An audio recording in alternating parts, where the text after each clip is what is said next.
the Radio Forest Podcast. Well, all right. Billy Gibbons, Reverend, how are you? No complaining. If I felt any better, I'd be twins, I think. Hell yeah. A little mutual friend talked to somebody this morning you might know, Mr. John Bolin. Indeed, indeed. What a talent. That little outfit, Bolin Guitars, right there in Boise, they do it and do it right. How did you first get in touch with Bolin to have your guitars made? He said he doesn't even know how many guitars he's made for you, and every time I see you anywhere, usually it's a John Bolin guitar, so you guys have to go back a couple of decades. Indeed. It was during the Eliminator Tour way back in 1983, which brought Mr. Bolin and I together, and we've been fortunate enough to have deepened our friendship and working relationship, as you point out, through the decades. That is a good question. How many guitars? Every guitar we've played since that initial meeting has emanated from the likes of Bolin Guitars right there in Boise. Do you play a lot of the Bolin guitars on hardware coming out June 4th? That is correct. And what's really interesting, John and I were talking at length. We both have a great admiration for Jimi Hendrix. And one of the tracks that has always been not only fascinating, but it's a source of humor.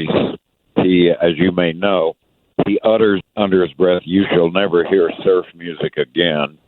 And the first track that began to unfold during the recording of this new album, Hardware, was the sound of the 60s.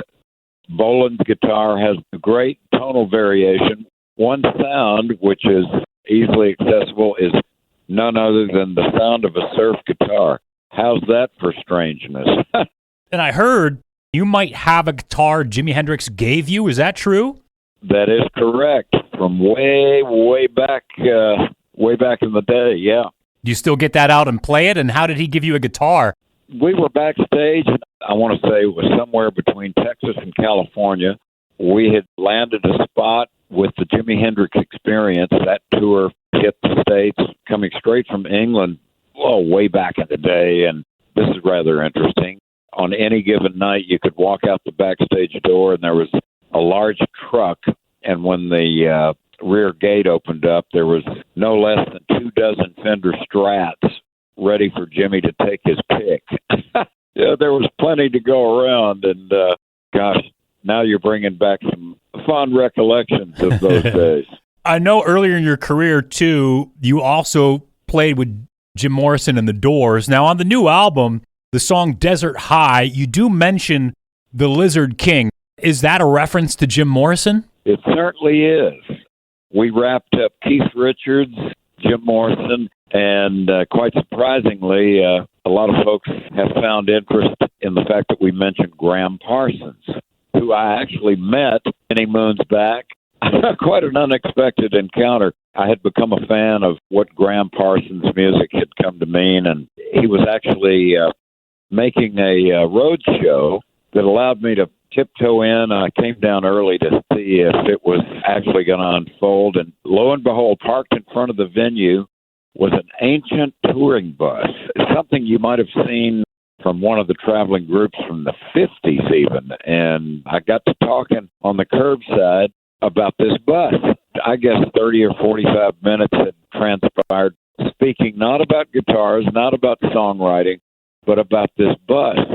Finally, this stranger turned to me and said, "Oh, by the way," he said, "I'm going to bow out for a second. I'm going to go see what the stage sounds like."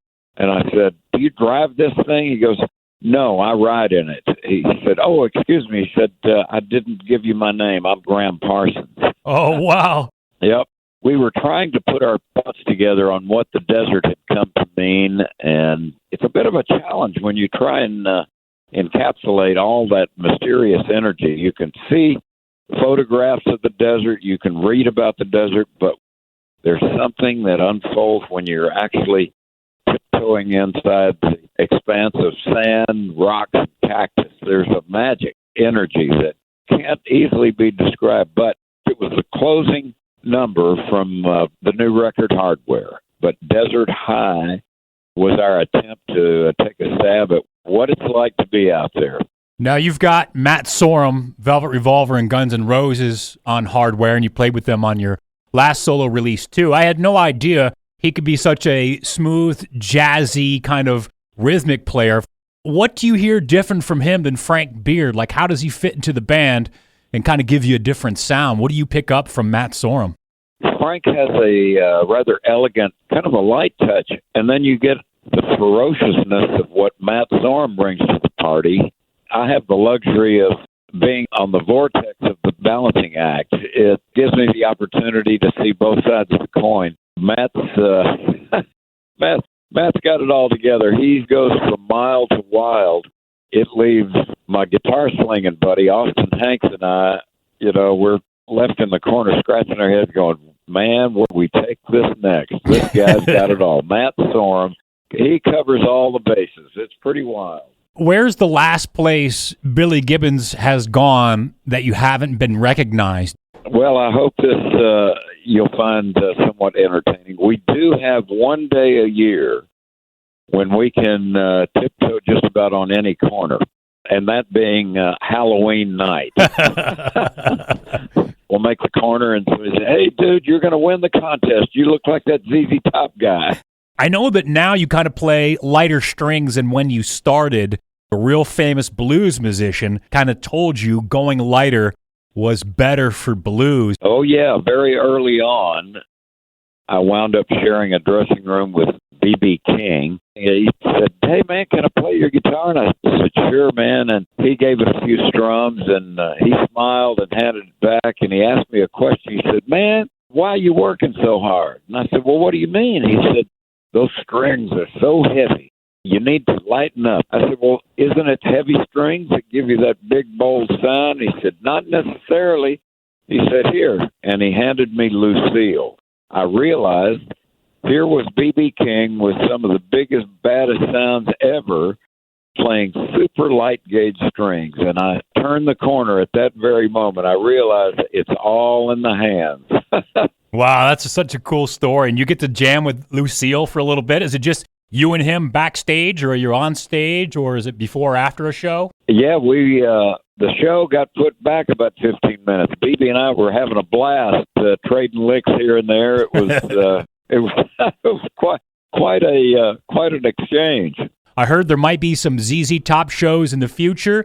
How does ZZ Top reconvene? Where does the green light come from? Man, very good question. I was speaking with Austin Hanks and Matt Sorum, wrapping up the sessions on Hardware. The three of us decided it would be wise to join the many folks that are waiting for the curtain to rise, which everybody that I know has been waiting to kick their heels up and get back to making some loud noise. And hopefully sooner than later, we'll see you around the corner, as they say.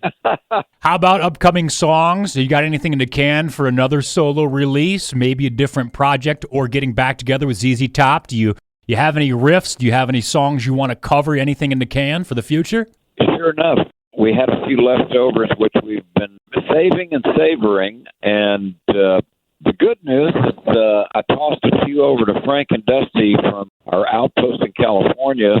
Through the air, they went back to Texas, where a new ZZ project. I guess I get the high hand of luck. I get to leave one studio and tiptoe into the next. So there's all sorts of things ready to percolate. Any idea on the solo tour for Hardware or release date for a new ZZ Top? Well, keep one ear to the ground. I think it's going to be sooner than later. It's a bit scattered, but things are opening up. Of course, I've got strings attached to both the West Coast all the way back to the Lone Star State. Everybody's smiling, thinking along the lines of, hey, let's get back to it. A good thing, I may say. New album, solo release from Billy F. Gibbons, Hardware, June 4th. It's got him on guitar, his buddy Austin Hanks also playing guitar, and then Matt Sorum, Velvet Revolver, Guns N' Roses on the skins. He's got a bunch of videos out. The songs have been released from My Lucky Car, Desert High, West Coast Junkie. We mentioned the Rock and Roll Gearhead. Another version just came out. And the Whisker Bomb, Hot Sauce, Billy F. Gibbons, the Reverend Billy G. Always good hearing your voice, and you're speaking to the many that embrace the community of Boise, Idaho. Is a very, very special place.